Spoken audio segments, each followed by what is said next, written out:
आज के इस लेसन में हम बात करेंगे रूट्स, सॉल्यूशंस और आइडेंटिटी के बारे में। यहाँ पे हम देखेंगे कि रूट्स और सॉल्यूशंस में क्या डिफरेंस होता है और साथ ही में हम बात करेंगे आइडेंटिटी की और उससे रिलेटेड एग्जांपल भी डिस्कस करेंगे। तो दोस्तों, अभी तक आप में से ज़्यादातर लोग, या मैं कह सकता हूँ कई लोग, ये सोचते होंगे कि रूट्स और सॉल्यूशन सेम टर्म है।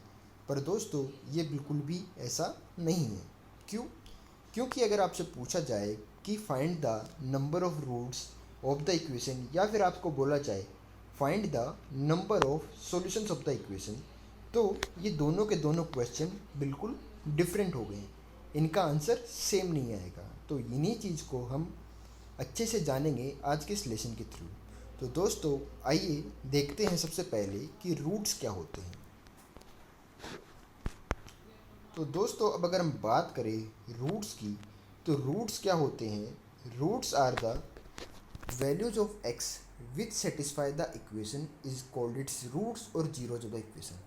मतलब रूट्स वो वैल्यू होती हैं जो इक्वेशन को सेटिस्फाई करती हैं। अब चाहे इक्वेशन क्वाड्रेटिक हो, चाहे क्यूबिक हो, चाहे कुछ भी हो, उसको सेटिस्फाई करते हैं। मतलब वो वैल्यू को रखने पे वो इक्वेशन जीरो आ जानी चाहिए, या जो भी हो उसका एल एच एस टू आर एच एस आ जाना चाहिए। ठीक, तो वो वैल्यूज़ कहलाएंगी रूट्स, या फिर हमको कहते हैं उसको जीरोज ऑफ द इक्वेशन। ठीक, तो ये तो हुआ रूट्स। क्या होते हैं रूट्स? रूट्स वो वैल्यूज होती हैं जो इक्वेशन को सेटिस्फाई करती हैं, और रूट्स को हम जीरोज के नाम से भी जानते हैं। ठीक, अब यहाँ पे हम बात करें एक इम्पोर्टेंट पॉइंट की, तो हमारे पास ये निकल के आता है कि if be have N degree equation in X, then it would have N roots, they can be both real and imaginary. इसका मतलब क्या है कि अगर हमारे पास n डिग्री की इक्वेशन है तो उसके n रूट होंगे। अब आप में से जिनको नहीं पता है कि डिग्री क्या होती है, तो मैं आपको बता दूं कि डिग्री होती है highest power of the polynomial. जैसे कि जो आपकी इक्वेशन है उसमें अगर जो पोलिनोमियल, मान लीजिए x में आपकी इक्वेशन है, तो x की जो हाईएस्ट पावर होगी वो उसकी डिग्री कहलाता है। जैसे जो क्वाड्रेटिक इक्वेशन होता है उसकी जो डिग्री क्या होती है? 2, क्योंकि A X square plus B X plus C की फॉर्म में होता है। तो x की हाईएस्ट पावर क्या है? 2। पर वहीं पे अगर हम बात करें क्यूबिक इक्वेशन की, तो वहाँ पे क्या होता है? ए एक्स क्यूब प्रेजेंट होता है, तो मतलब डिग्री कितनी होती है? 3। तो कहने का मतलब ये है कि अगर हमारे पास ऐसे ही अगर n डिग्री की इक्वेशन है तो उसके कितने रूट होंगे? n रूट्स होंगे। वो रूट रियल भी हो सकते हैं और इमेजनरी भी हो सकते हैं, उनके ऊपर कोई कंडीशन नहीं है।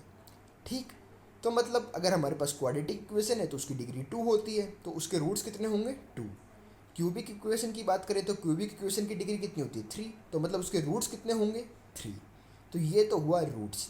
तो दोस्तों, आइए अब देख लेते हैं कि सॉल्यूशंस क्या होते हैं।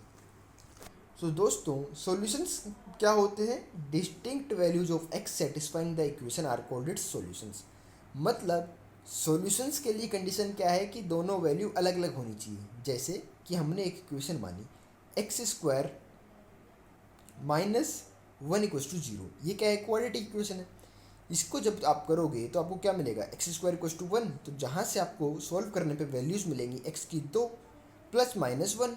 तो इसमें क्या है? दोनों वैल्यूज़ अलग अलग हैं, है ना? एक प्लस 1 एक माइनस 1 है। तो इस केस में क्या होगा? रूट्स भी इसके 2 होंगे और सॉल्यूशंस भी इसके 2 होंगे। पर मान लो अगर हमारे पास कोई इक्वेशन है जिसके रूट्स हैं 1, 1 और 2, तो उस केस में क्या होगा? 1, 1 और 2, उस केस में जो नंबर ऑफ रूट्स होंगे वो तो कितने होंगे? 3, क्योंकि 3 वैल्यूज़ हैं 1, 1 और 2, क्यूबिक इक्वेशन रही होगी। पर वहीं पर अगर हम सॉल्यूशंस की बात करें तो 1, 1 जो 2 हैं वो सिर्फ एक बार ही काउंट होगा। क्यों? क्योंकि डिस्टिंक्ट वैल्यूज हमें लेनी है। तो सॉल्यूशंस और रूट्स में डिफरेंस ये होता है कि सॉल्यूशन में चाहिए हमको डिस्टिंक्ट वैल्यू ऑफ एक्स, वहीं पे रूट में क्या होता है? वो वैल्यू जो इक्वेशन को सेटिस्फाई करती हैं। बात खत्म। तो अगर n डिग्री की इक्वेशन है तो उसके n रूट होंगे, पर ज़रूरी नहीं उसके सॉल्यूशंस n होंगे। ठीक, highest maximum possible number of solutions उसके n होंगे, पर ज़रूरी नहीं है कि हर बार n ही होंगे। क्यों? क्योंकि अगर एक से ज़्यादा वैल्यू रिपीट कर गई तो वो एक ही बार काउंट होगी। ठीक, आइए अब इसी चीज़ को हम एग्जाम्पल के थ्रू समझते हैं। तो दोस्तों, अब अगर हम बात करें यहाँ पे एग्जाम्पल्स की, तो आप लोग देख सकते हो कि हमारे पास जो पहला एग्जाम्पल है उसकी अगर हम बात करें तो यहाँ पे हमारे पास जो इक्वेशन है पहले एग्जाम्पल में, वो है हमारे पास x minus 1 into X minus two equals to zero, ये हमारे पास इक्वेशन है। तो दोस्तों जब आप इसको सोल्व करेंगे तो आप लोग देख सकते हो कि ये क्या है, एक क्वाड्रेटिक इक्वेशन है। क्यों? क्योंकि इस पोलिनोमियल की जो हाईएस्ट पावर है वो कितनी आएगी, टू, क्योंकि जब x और x आपस में मल्टीप्लाई होंगे तो क्या रिजल्ट होगा, एक्स स्क्वायर। तो एक क्वाड्रेटिक इक्वेशन है। तो क्वाड्रेटिक इक्वेशन में क्या होगा, नंबर ऑफ रूट्स कितने होंगे, दो। तो इस इक्वेशन के रूट्स कितने हैं, दो। वहीं पे अगर हम इसकी सॉल्यूशंस की बात करें तो सॉल्यूशंस क्या होती हैं, डिस्टिंक्ट वैल्यू जो उसको सेटिस्फाई करेंगी। तो अगर अब यहाँ पे x की वैल्यू 1 होगी तब भी इक्वेशन जीरो होती है, और x की वैल्यू 2 होगी तो भी इक्वेशन जीरो होती है। तो कहने का मतलब ये है कि यहाँ पे दो अलग अलग वैल्यूज़ हैं, एक तो x इक्वल्स टू 1 और एक x इक्वल्स टू 2। तो इसलिए नंबर ऑफ सॉल्यूशंस इस केस में कितने हो जाएंगे, 2। ठीक, अब देखते हैं दूसरा एग्जाम्पल। तो दोस्तों अब अगर हम बात करें यहाँ पे इस दूसरे एग्जाम्पल की, तो आप लोग देख सकते हो कि x minus one into X minus one into X minus two equals to zero. तो ये क्या है, एक क्यूबिक इक्वेशन है। क्यों? क्योंकि जब x इस x से मल्टीप्लाई होगा और फिर इस x से मल्टीप्लाई होगा तो हमें क्या मिलेगा, एक एक्स क्यूब वाली टर्म मिलेगी। तो एक्स क्यूब वाली टर्म है मतलब क्यूबिक इक्वेशन है, मतलब उसकी डिग्री 3 है। अब डिग्री 3 है तो नंबर ऑफ रूट्स कितने होंगे, 3। कोई कहने की बात नहीं, पर नंबर ऑफ सॉल्यूशंस के लिए क्या होती है, वैल्यूज डिफरेंट होनी चाहिए। तो यहाँ पे आप लोग देखोगे कि इसके जो 3 रूट्स हैं वो क्या आएंगे, X equals to one, X equals to one और एक्स इक्वल्स टू टू। तो सॉल्यूशंस के लिए क्या चाहिए, वैल्यूज डिफरेंट होनी चाहिए। और यहाँ पे डिफरेंट वैल्यूज क्या है, एक तो 1 है और एक 2 है। तो मतलब नंबर ऑफ सॉल्यूशंस कितने हो जाएंगे इस केस में, 2। ये नहीं है कि 1 को हम 2 बार काउंट करेंगे, 1 एक ही बार काउंट होगा। ठीक, अब बात करते हैं थर्ड एग्जाम्पल की। तो दोस्तों अगर हम बात करें इस थर्ड एग्जाम्पल की, तो आप बताइए कि इसके नंबर ऑफ रूट्स कितने होंगे। तो रूट्स की अगर हमें बात करनी है तो रूट्स के लिए हम क्या करेंगे, सबसे पहले इसकी डिग्री देख लेंगे। जितनी इस पोलिनोमियल की डिग्री होगी उसके उतने ही रूट। तो यहाँ पे अगर हम बात करें इसकी डिग्री की, तो डिग्री कितनी होगी, जितने एक्स वाली टर्म होगी। तो देख लो 1 2 3 4 5 6 7। तो मतलब ये क्या है, 7 डिग्री का पोलिनोमियल है। तो इसके मतलब इसके रूट्स कितने होंगे, नंबर ऑफ रूट्स 7। काम खत्म। वहीं पे अगर हम सॉल्यूशंस की बात करें तो सॉल्यूशंस के लिए हमें क्या चाहिए, वैल्यूज क्या चाहिए, डिफरेंट होनी चाहिए। ठीक, अब डिफरेंट वैल्यूज़ की बात करें तो यहाँ पे क्या है, x माइनस थ्री। तो यहाँ पे भी x को 3 रखने पे जीरो बनेगा, यहाँ पे भी x को 3 रखने पे जीरो बनेगा। तो यहाँ से वैल्यू कितनी मिली अपने को, x इक्वल्स टू 3, एक ही वैल्यू मिली, 2 बार काउंट नहीं करेंगे। ऐसे ही इन 3 के लिए हमें x इक्वल्स टू 1 ही सेटिस्फाई करेगा। तो 1 को 3 बार काउंट नहीं करेंगे, सिर्फ एक बार काउंट करेंगे सॉल्यूशंस के लिए। और एक यहाँ पे x इंटू एक्स है, ये कब जीरो होगा, जब x हमारा जीरो होगा। तो मतलब टोटल हमारे पास ऐसी 3 ही वैल्यूज हैं जिनके लिए ये इक्वेशन जीरो हो जाएगी। वो वैल्यूज कौन कौन सी हैं, X equals to zero, X equals to one और एक्स इक्वल्स टू 3। तो मतलब इसके सॉल्यूशंस कितने होंगे, 3। तो दोस्तों बस ध्यान रखिएगा कि जब भी हमसे सॉल्यूशंस पूछे तो वैल्यूज डिफरेंट ही काउंट करनी है, क्योंकि कई बार हमसे क्वेश्चन में पूछ के कन्फ्यूज किया जा सकता है कि find the number of roots, या फिर हमसे बोल जाएगा find the number of solutions. तो नंबर ऑफ सॉल्यूशंस में गलती तब हो जाएगी जब हम सेम वैल्यू को 2 बार काउंट कर लेंगे। तो दोस्तों मैं उम्मीद करता हूँ कि आपको रूट्स और सॉल्यूशंस का कॉन्सेप्ट तो समझ में आ गया होगा। ठीक, तो दोस्तों आइए अब देखते हैं कि आइडेंटिटी क्या होती है।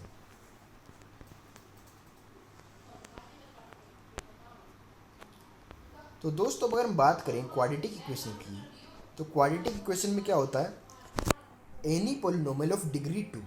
क्वाड्रेटिक का मतलब कोई भी पोलिनोमियल जिसकी हाईएस्ट पावर 2 हो वो पोलिनोमियल क्वाड्रेटिक होता है। अब क्वाड्रेटिक इक्वेशन की अगर हम जनरल फॉर्म की बात करें तो वो हमारे पास आती है y equals to A X square plus B X plus C, जहाँ पे a कैनॉट बी जीरो।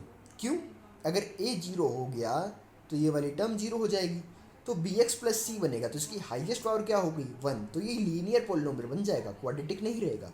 तो क्वाड्रेटिक इक्वेशन की जो जनरल फॉर्म आती है हमारे पास वो आती है y equals to A X square plus B X plus C, जहाँ पे a जीरो नहीं होना चाहिए। ठीक, अब ये क्वाड्रेटिक इक्वेशन आइडेंटिटी कब बनेगा, तो इसके लिए देखते हैं। तो दोस्तों if y equals to A X square plus B X plus C equals to zero is satisfied by more than 2 values of x, then it would be an identity.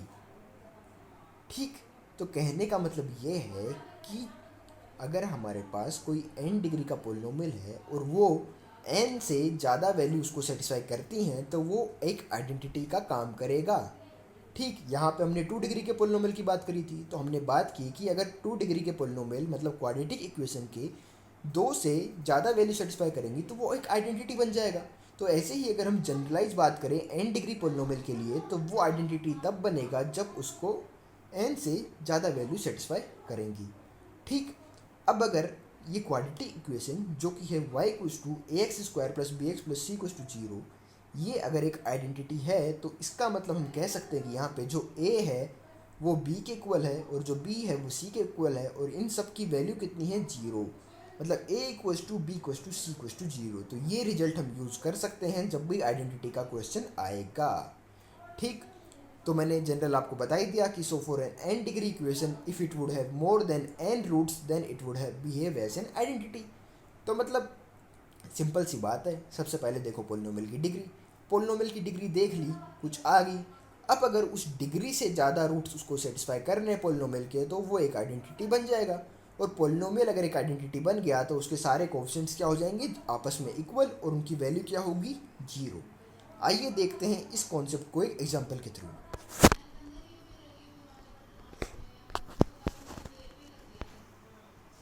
तो दोस्तों आइए देखते हैं एग्जाम्पल। तो अब अगर हम बात करें यहाँ पे इस एग्जाम्पल की, तो इस एग्जाम्पल में हमें बोला गया है if the equation given below is satisfied by more than 3 values of x, then find the value of p। तो अब दोस्तों आप लोग देख सकते हो कि ये क्या है, एक क्वाड्रेटिक इक्वेशन है। क्यों? क्योंकि यहाँ पे जो x की जो मैक्सिमम पावर है वो कितनी है, 2। तो मतलब ये है क्वाड्रेटिक इक्वेशन। अब क्वाड्रेटिक इक्वेशन है तो इसके नॉर्मली रूट्स कितने होने चाहिए थे, 2, क्योंकि जितनी इसकी डिग्री उतने इसके रूट्स होते हैं। पर यहाँ पे क्वेश्चन में हमें क्या बोला गया कि ये जो इक्वेशन है ये सेटिस्फाई करती हैं इसको 3 से ज़्यादा वैल्यूज़। तो मतलब क्या हुआ, ये एक आइडेंटिटी बन गई, क्योंकि मैंने आपको बताया अभी जस्ट कि आइडेंटिटी के लिए क्या होगा कि नंबर ऑफ रूट से ज़्यादा वैल्यूज़ अगर इक्वेशन को सेटिस्फाई करती हैं तो वो क्या हो जाती है, आइडेंटिटी।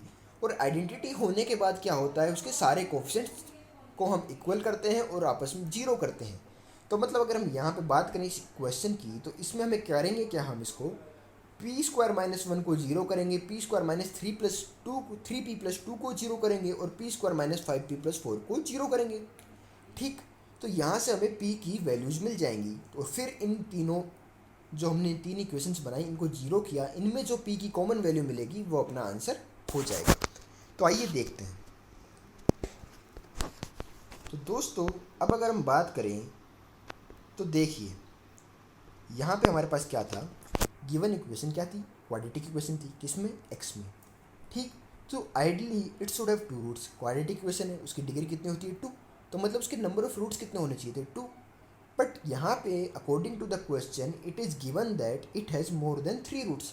मतलब होने तो चाहिए थे 2, पर क्वेश्चन में क्या बोलेगा कि इसके तो भैया 3 से ज़्यादा रूट्स हैं।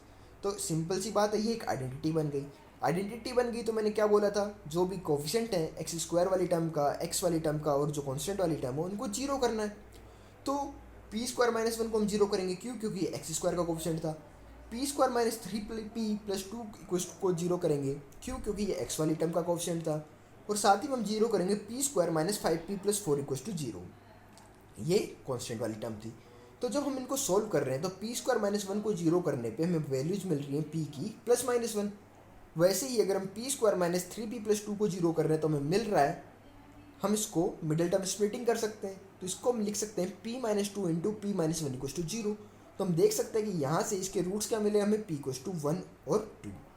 और अगर हम बात करें अब p² - 5p + 4 = 0, तो इसको हम लिख सकते हैं p - 4 × p - 1 = 0। तो यहाँ से हम इसको सोल्व करने पे हमें मिला p की वैल्यू 1 और 4। तो अब हमें करना क्या है, हमारे पास 3 इक्वेशन थी। अब इनमें से जो p की वैल्यू कॉमन है, मतलब इन तीनों का इंटरसेक्शन लेना है। तो यहाँ से देखें तो p की वैल्यू प्लस और -1 थी, यहाँ पे क्या करें, 1 और 2 थी, तो इन दोनों में कॉमन क्या है, 1। और अगर थर्ड सेट की बात करें तो इसमें भी कॉमन क्या है, 1। तो इसका मतलब क्या हुआ, जो p की वैल्यू वो क्या होगी, 1। तो अब अगर p की वैल्यू 1 है तो ये इक्वेशन एक आइडेंटिटी का काम करेगी, और अगर आइडेंटिटी हो गई तो उसकी कितने भी रूट्स हो सकते हैं। तो दोस्तों ये था आज का लेसन जिसमें हमने बात की रूट्स की, सॉल्यूशंस की, और हमने साथ ही में बात की कि आइडेंटिटी क्या होती है, और उससे रिलेटेड एग्जाम्पल भी देखा। तो दोस्तों मैं उम्मीद करता हूँ कि आपको आज का लेसन समझ में आ गया होगा। अगर आपको आज के इस लेसन में फिर भी किसी भी टाइप की कोई भी दिक्कत है तो आप कमेंट करके ज़रूर पूछ सकते हैं। और अगर आपको ये वीडियो अच्छा लगा है तो आप इस वीडियो को लाइक कर सकते हैं, और अगर आप हमारे चैनल पर नए हैं तो आप हमारे चैनल को सब्सक्राइब भी कर सकते हैं। Thank you friends.